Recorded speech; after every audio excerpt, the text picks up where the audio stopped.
Jacob, welcome to the cave. Thank you for joining me today. Thank you for having me.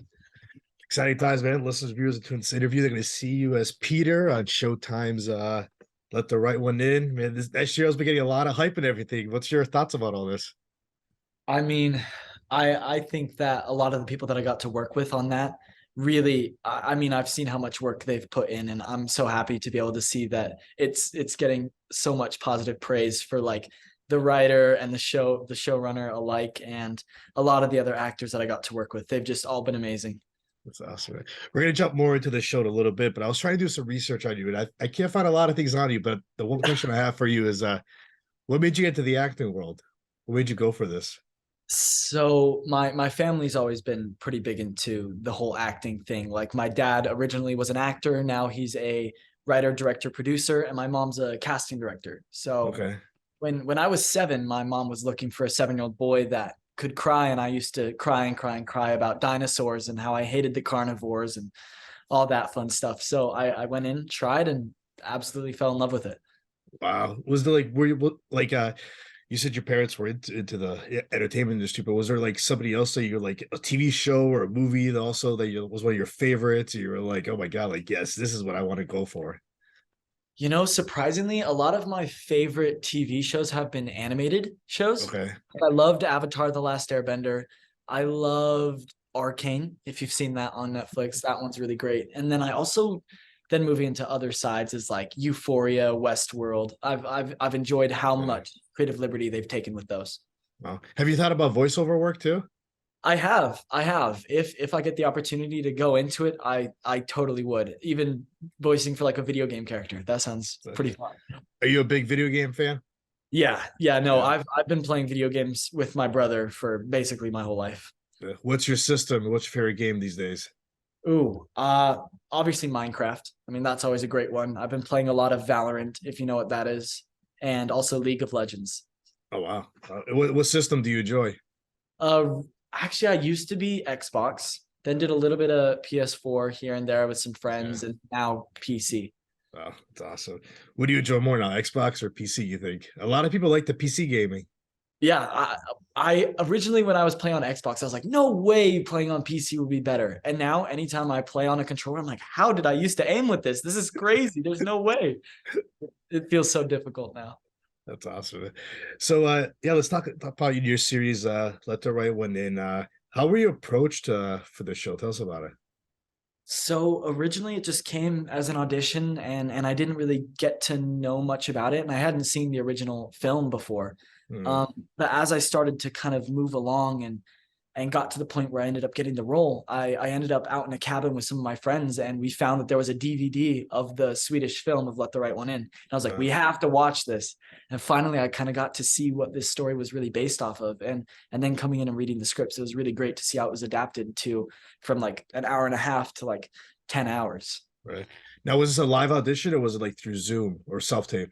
So my first audition was self-tape. I Okay. just set it up in my room with my parents, and we got it filmed. And the second one was a Zoom call. So we got Wow. to I got to meet everybody and take some direction, and that was very nice.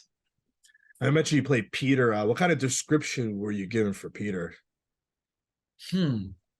Originally I wasn't given much of a description. I also kind of didn't really know what Peter was. Okay. It was really kind of mystical, so to speak. I got to read a few things about this character, and I knew that he would go through some brutal things in the beginning of the story, and like Right. he would quite look like himself. But that's pretty much what I got. And now that I've been able to play him, I definitely have what I would describe Peter as for sure.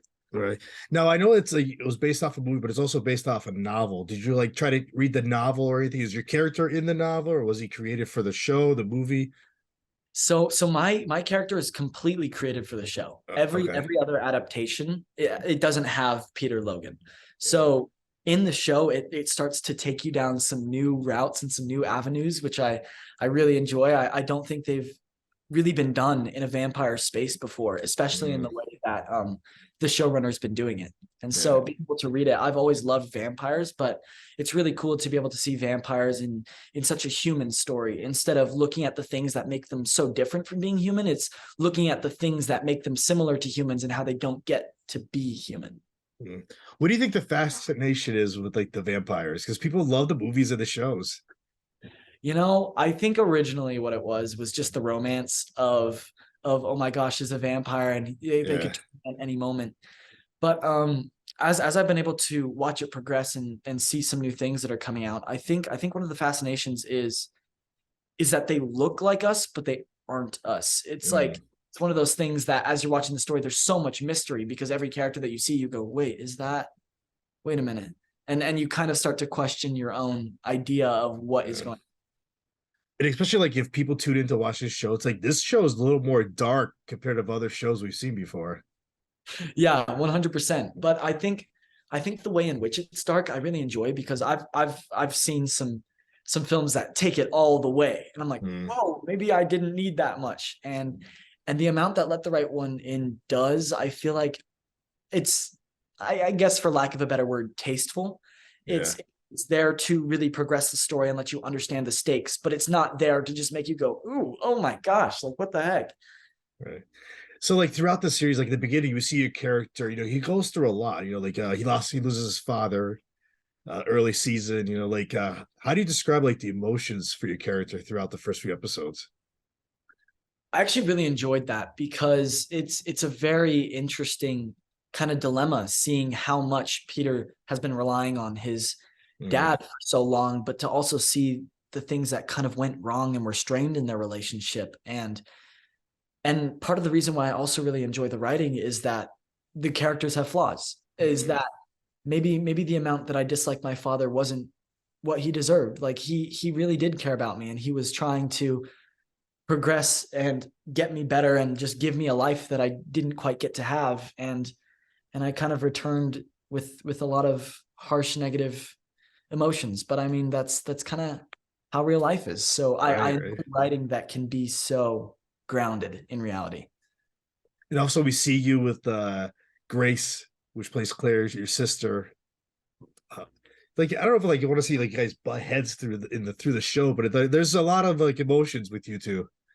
Yeah, I mean, she as a character, and I mean, not even getting into her as a person, she is Yeah. just the most wonderful, amazing person, and I'm so grateful that I got to work with her. She really made the experience of going out to New York alone so much easier, and Mm. I'm really grateful for that. But, anyways, going into the character, um, she kind of was my mom. Like she really was the one that was there through everything, and she was always the one that made sure I was okay and made sure I was up on time and made sure I was fed. And so then to see her after so long, it's kind of interesting because you kind of get to watch these moral dilemmas that we're put into, and we kind of shift back and forth as to like who you could agree with and who you don't. Right. And you get to see those nuances. I gotta know, is that makeup the burn marks? Yeah, it's a lot. Yeah. It's foam prosthetics Okay. and a lot of latex as well. And so when we first started, and also the special effects artists Crystal and Mel, they were absolutely amazing. They definitely made that process a lot easier on me too. But yeah, so at first I think it was about 3 hours on, hour and a half Wow. off. As the season progresses, we got faster at it. And so it got to around maybe hour and a half on, 40 minutes off ish. Wow. Any challenges with all that stuff on trying to do like your job at the same time? Yes. There was definitely a lot of challenges with the makeup on me. And then also the challenges of I had just turned 18 and then moved to New York from Utah Yeah. alone. And so definitely going out there for that season was it was a tough one, having all Right. that makeup on and trying to still really reflect while feeling like you aren't quite yourself. And but I guess in a way it kind of helped with the character because he isn't himself. Like Mm. as a person, you going through that, you really wouldn't feel in your own skin. What's your favorite moment so far in the series, you think? Ooh, man, I love in the first episode. I love when Isaiah and Eleanor first kind of. I love the snicker part. I love that. Like I can't eat chocolate, but you could eat it and I can watch. I love that. And then actually, funnily enough, I think some of my other favorite moments are in episode 10 that comes out Mm, this Friday. So can't really talk about yeah, this, but right. I What now? love. Like, what's been like the feedback from like family, friends, or even like just like random fans hitting you up on social media? So from family and friends, I definitely have a lot of family that's very into the Hallmark side of film. Okay. And this isn't quite their cup of tea, but they're still watching along and cheering for me. And it's nice to see that even though the show makes them go, ooh, okay, it's nice to see that they're still there and watching and supporting. And funnily enough, I haven't really been reached out too much about Mm, the character. I think a lot of it I was in makeup, so it's kind of hard to really find the person behind it. yeah. Tell us about your experience on the panel. Because it looked like you had a great time on the panel. Yeah, no, that was super fun to be able to go to Comic-Con and sit up there and be able to watch the first episode and see some people's reactions. And also something that was really fun about that is I never quite.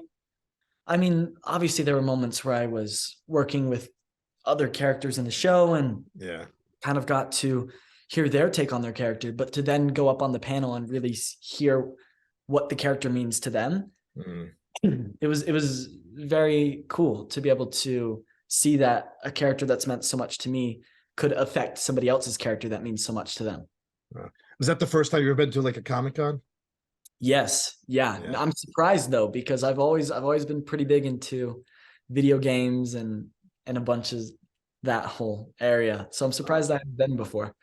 Now, did you get a chance to do like a signing or anything too for the show? I mean, while we were out front waiting for it, I there Okay. were a few things that were signed, but we never quite got an opportunity to go out and meet some people and sign some stuff. But that would have been really fun. Okay. So we have episode 10 coming up this week. Has there been any word about a season two? Have they said anything to you? Or is this under hush hush? You can't say anything yet. I actually don't know. I think that the story that has been written definitely deserves a season two from Okay. what I was able to read and how I've been able to watch it. I think that it definitely deserves a season two, and I'm hoping. Yeah. Now what's next for you? Any other projects you're allowed to tell us about that you're gonna work on or you have coming out? So recently I've been doing a lot of home stuff, like moved out with my brother and got this place and basically just trying to kind of stock this place and get all the things that you don't realize you need when you first move out. Like, oh shoot, I don't have utensils, or oh, I Right. don't have this, or oh, I don't have that. So it's been a lot of that recently, and writing scripts and doing auditions when they come in. Yeah. Making sure. Does Jacob have a dream role that you want to play someday? Um, I mean, a film that's already been shot and isn't going to have a sequel, but Call Me by Your Name.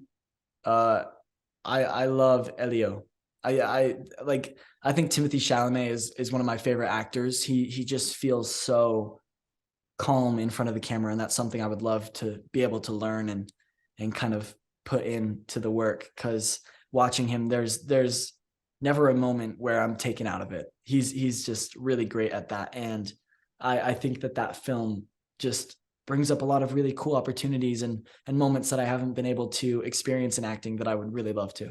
That's awesome. So we said episode 10 this Friday on Showtime. Last, how can the listeners and viewers find you on social media, keep up with you, hopefully about a season two announcement or future projects? So pretty much right now, the main thing for me is Instagram. I'm on there a good bit. It's just Jacob_Buster. And yeah, just posting some fun stuff with friends, new projects, new writing things, and you know, just some of my life. Jacob, this was great. Thank you for giving me a few minutes today. This was a blast. Yeah, thank you for having me.